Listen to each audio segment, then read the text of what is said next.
Et il arriva qu'un homme nommé Néhémie, serviteur du roi Artaxerxès à Susée, apprit que Jérusalem, la cité de ses pères, était en ruine et que ses portes avaient été consumées par le feu. En entendant cela, son cœur se brisa profondément et il sentit une grande tristesse l'envahir.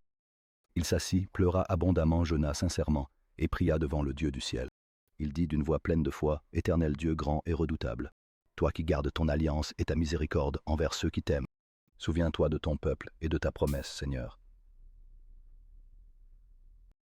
Et Dieu entendit la prière humble de son serviteur, et il fut touché par sa foi. Le roi, observant la tristesse de Néhémie, demanda avec inquiétude, « Pourquoi ton visage est-il abattu, toi qui n'es point ?»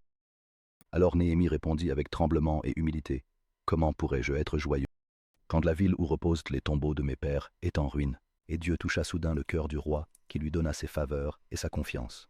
Il lui remit des lettres importantes et fournit des ressources pour retourner à Jérusalem et rebâtir les murailles. À son arrivée, Néhémie fit le tour de la ville de nuit pour mieux évaluer la situation. Il vit les brèches et les pierres renversées et les portes brûlées par le feu des ennemis. Mais au lieu du désespoir, il vit une mission divine à accomplir et son esprit s'enflamma. Il dit au peuple rassemblé, « Le Dieu du ciel nous donnera le succès. Levons-nous et bâtissons. » Et le peuple uni dans la foi répondit d'une seule voix, « Levons-nous et bâtissons. » Les ennemis de leur côté se moquèrent et insultèrent, mais Néhémie resta ferme et il leur dit avec autorité, « Vous n'avez ni part, ni droit, ni souvenir dans Jérusalem. » Chaque famille prit une section du mur pour la réparer avec détermination et courage. Les maçons travaillaient d'une main tandis qu'ils tenaient une épée de l'autre en toute prudence. Lorsque les trompettes sonnaient, tout le peuple se rassemblait pour prier et se préparer au combat. En 52 jours seulement, les murs de Jérusalem furent relevés de leurs ruines. Et la honte d'Israël fut alors effacée par cette restauration miraculeuse.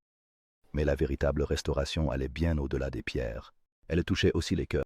Néhémie fit venir Esdras le scribe, un homme de grande sagesse et connaissance de la loi. Il lut devant tout le peuple le livre de la loi, captivant tous par ses paroles divines. Lorsqu'ils entendirent les paroles de Dieu, le peuple se mit à pleurer de repentir sincère. Ils s'agenouillèrent tous prosternés devant le Seigneur, en signe de humilité. Mais Néhémie leur dit avec douceur, « Ne pleurez pas, car la joie de l'Éternel est votre force. » Il leur rappela que la véritable force venait de leur foi et de leur confiance en Dieu. Ce moment de repentance devint un tournant spirituel pour toute la... Néhémie, homme de foi profonde, savait que le vrai bâtisseur de murs est Dieu lui-même. Il prêcha la restauration non seulement de la ville, mais aussi des âmes. Son regard était fixé sur le futur, croyant fermement en la promesse divine. Les murs de Jérusalem étaient un symbole de leur foi renouvelée en Dieu. Le nom de Néhémie devint synonyme de courage et de détermination face à l'adversité.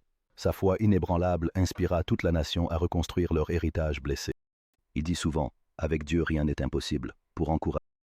Son leadership montra que la foi peut transformer même les ruines.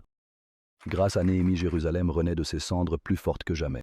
Sa prière fervente et son action déterminée laissèrent un héritage du...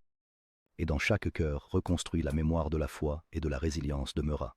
Néhémie resta un exemple éternel de la puissance de la prière. Et sa vie rappelle que même dans la détresse, la foi peut tout reconstruire.